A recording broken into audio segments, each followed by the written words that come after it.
On retrouve nos invités pour la suite de ce débat. Fiagan Vizirakou, il est le deuxième vice-président du parti politique Nouvelle Vision. Nous avons également le journaliste Komi Mayaba, directeur de publication de Le Symposium.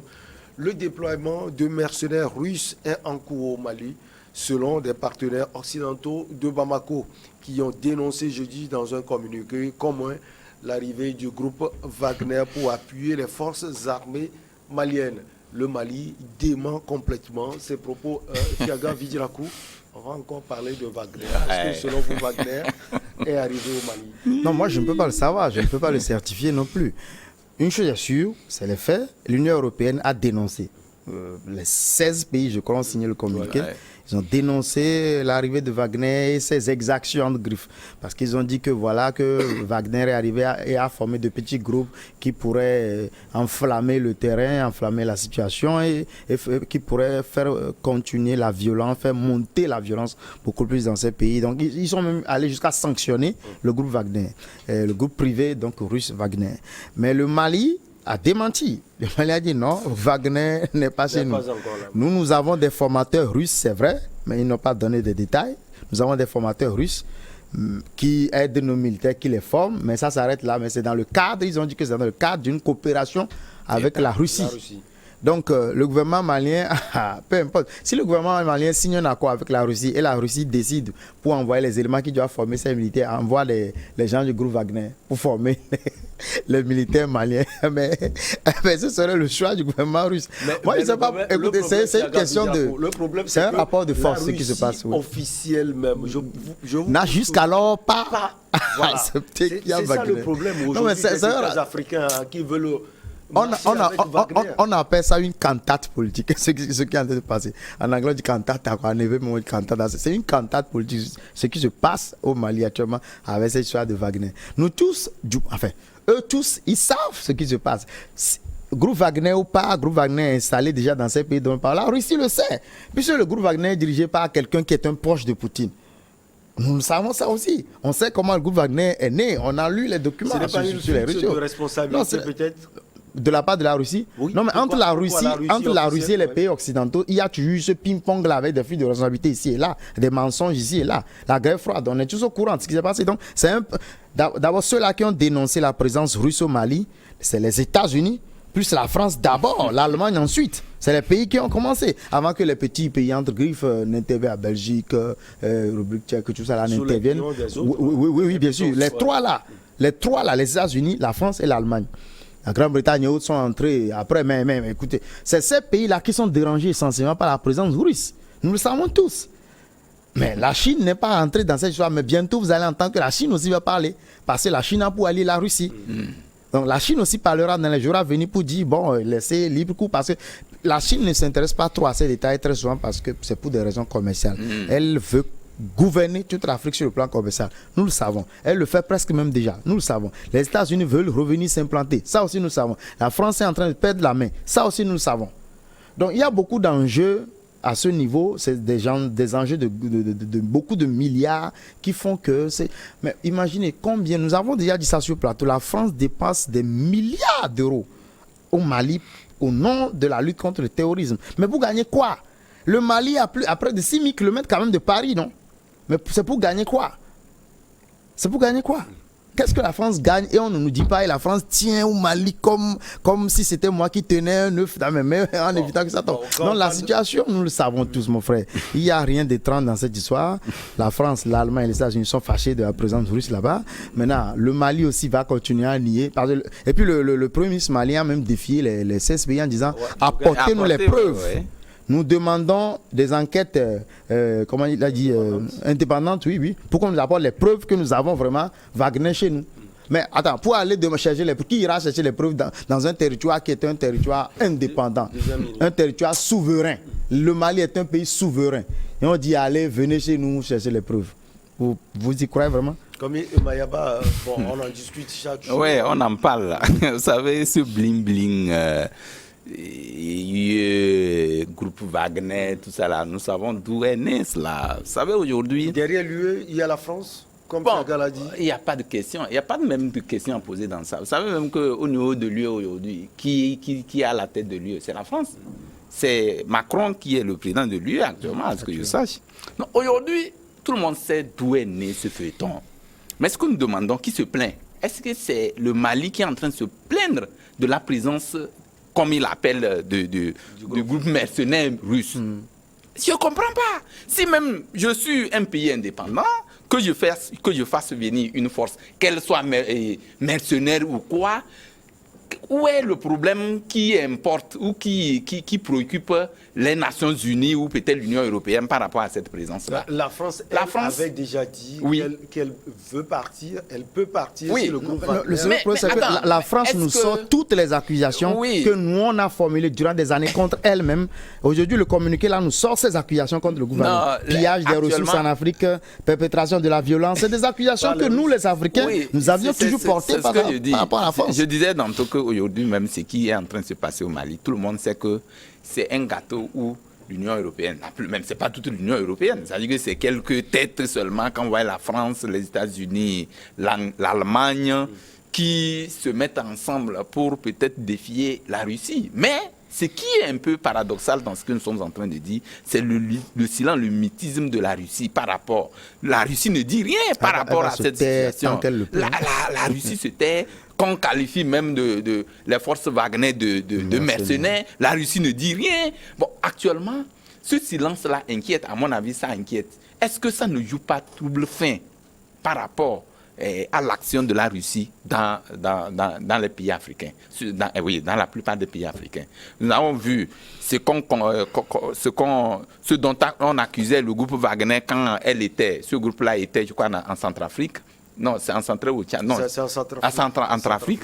C'est vrai. Ce groupe a fait que le Centrafrique a quand même pu récupérer un certain nombre de territoires. 80% justement.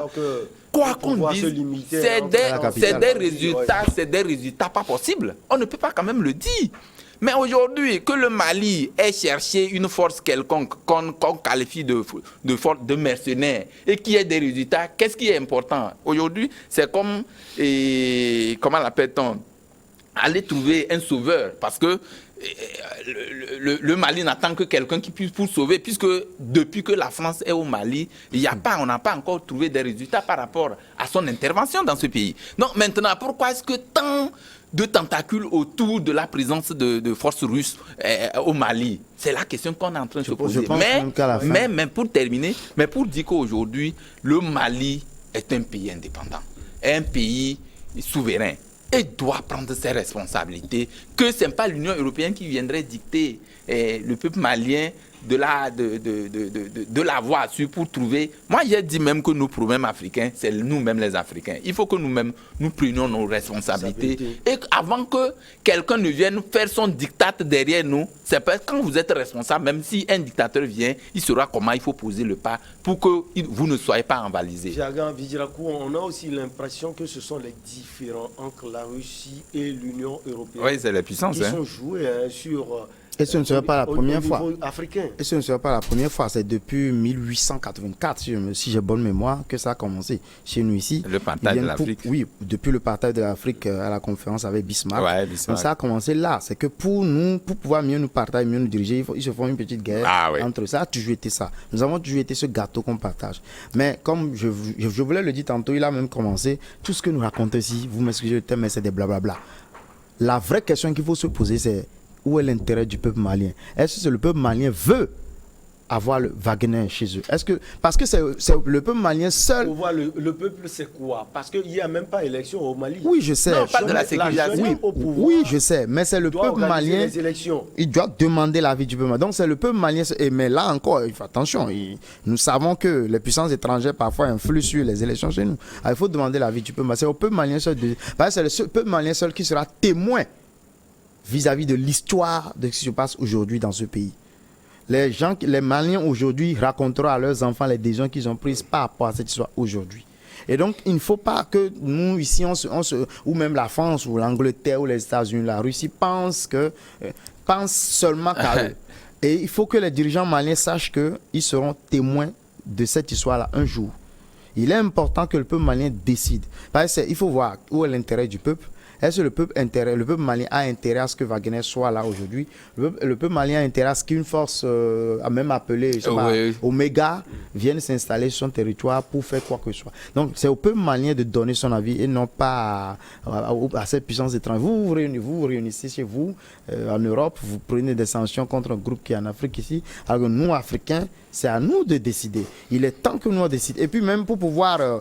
pour fuir cette accusation qu'ils pourraient subir de la part des Africains, ils ont dit que le gouvernement Wagner a commis même les mêmes exactions en Europe, dans les pays. Ce n'est pas le problème du... Ouais. Ils ont essayé ils ont dit les choses comme ça, afin qu'on se dise que le groupe Wagner n'est pas à sa première forfaiture en Afrique, mais en commettait aussi ailleurs.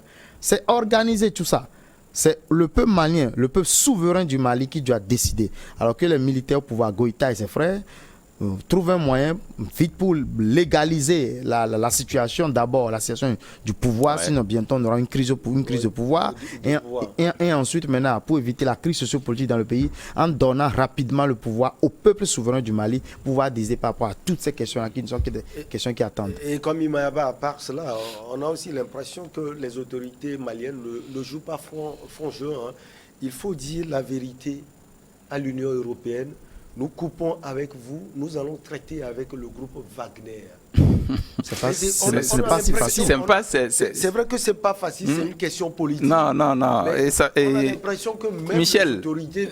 sur ce plateau, c'est facile que tu puisses le dire comme ça. Vous savez, quand on parle d'une intervention étrangère, enfin une intervention étrangère dans un pays, vous savez, même à l'époque, quand il y avait une conférence, même le président... Je crois, Mamadi Goïta, non, qui avait dit, Assimi Goïta. Oui, qui avait dit que non, que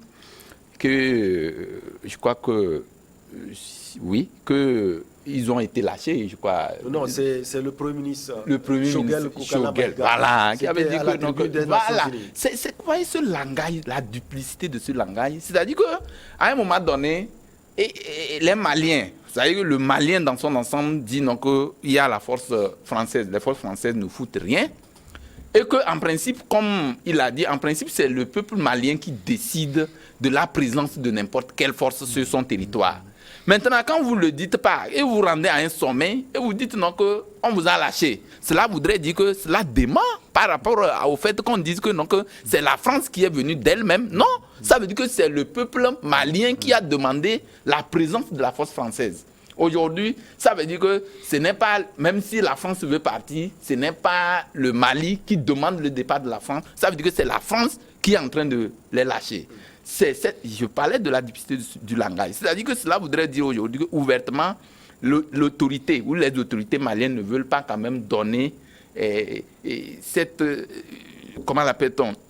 Ne veut pas signifier clairement que la présence de la force française sur leur territoire ne nous arrange pas.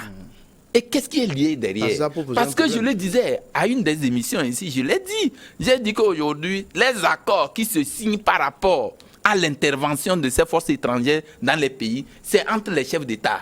Parce que c'est des accords, je ne sais pas quoi qu'on les appelle, des accords gagnant-gagnant ou peut-être je ne sais pas quoi. Mais aujourd'hui, il faut rendre compte. Il faut rendre compte, depuis que la France, la présence des forces françaises au Mali, quel a été le bilan? Il faut faire le bilan pour voir par rapport à ça. Est-ce qu'il ne serait pas important qu'on essaie d'autres forces dans le pays? Que l'État aussi ait le courage d'annoncer, puisque l'argent qu'on utilise en contrepartie par rapport à la présence de ces forces dans le pays, c'est le peuple malien qui paye. Ouais. Ce n'est pas le président Goïta ou je ne sais pas, même si c'est une force régulière, c'est le peuple malien qui paye. Mais à un moment donné, il faut quand même dire la vérité au peuple. Ouais. C'est un souhait. Il faut dire la vérité au peuple. Voudrait dire qu'aujourd'hui, qu'on dise non, que c'est vrai que vous avez fait avec nous, vous avez fait du chemin avec nous, il est temps que au moins vous pouvez être là, mais on va amener une autre force pour expérimenter. C'est simple. C'est comme dans votre chambre. Vous n'aimez pas votre petit cousin qui est là. Vous ne pouvez pas aussi. Vous ne pouvez pas lui aussi dire maman. Vous faites tout. Non mais ce n'est pas la même chose, hein, parce que là, ce n'est pas le petit cousin. Hein. C'est plutôt le grand cousin. Celui qui vous gère. Ouais. Vous savez, j'ai reçu, je me suis retapé, comme on le dit en rue, un des discours de Ahmed Sékou Touré, le premier président guinéen, qui disait que après leur indépendance obtenue dans les conditions que nous tous nous connaissons, c'était une situation très tendue entre Paris et Conakry, que juste après, ils ont été sevrés de tout. Et que même les simples manuels d'instruction pour donner les instructions à leurs enfants, cours primaires, secondaires et ensuite, etc., la France a refusé de leur livrer même les simples manuels. Et qu'à un moment donné, eux-mêmes, ils se tournaient vers les amis polonais, les amis donc de l'Est, donc Russie et autres, qui se tournaient vers eux. Et que quand ces gens venaient chez eux à Conakry, eux-mêmes, ils leur enseignaient d'abord à parler le français. Et ensuite, eux, les Polonais et autres faisaient maintenant leur cours après avoir appris le français. Donc ils viennent, ils passent 2 ans qu'on a créé à apprendre le français. C'est après avoir appris le français maintenant qu'ils deviennent enseignants en Guinée. Ils enseignent maintenant ce qu'ils ont appris, leur technologie polonaise. Ils enseignent ça maintenant aux Guinéens. Vous voyez à peu près. C'est pour vous dire que le Mali ne peut pas aujourd'hui dire si facilement comme ça, bon, France partez et on prend la Russie. C'est pas aussi facile. Parce qu'ils vont souffrir. Ils vont vraiment souffrir parce qu'ils vont faire face à un train de 800 tonnes. Oui, non seulement, c'est ça en fait la situation. Non seulement le frais de 800 tonnes, c'est que moi je dis que c'est des accords. C'est-à-dire qu'à un moment donné, vous êtes engagés. C'est des engagements qui ont été pris par rapport à ces pays quand ils viennent. C'est pas pour bien rien sûr, il y a des accords. On marque la pause parce qu'on est pris par le temps. On marque une petite pause. Le Togo nous importe. Quelques minutes sur le Mali, si vous le voulez bien. Le Togo nous importe alors. J'ai cette volonté de laisser tomber le sujet du Mali parce que le Togo nous importe.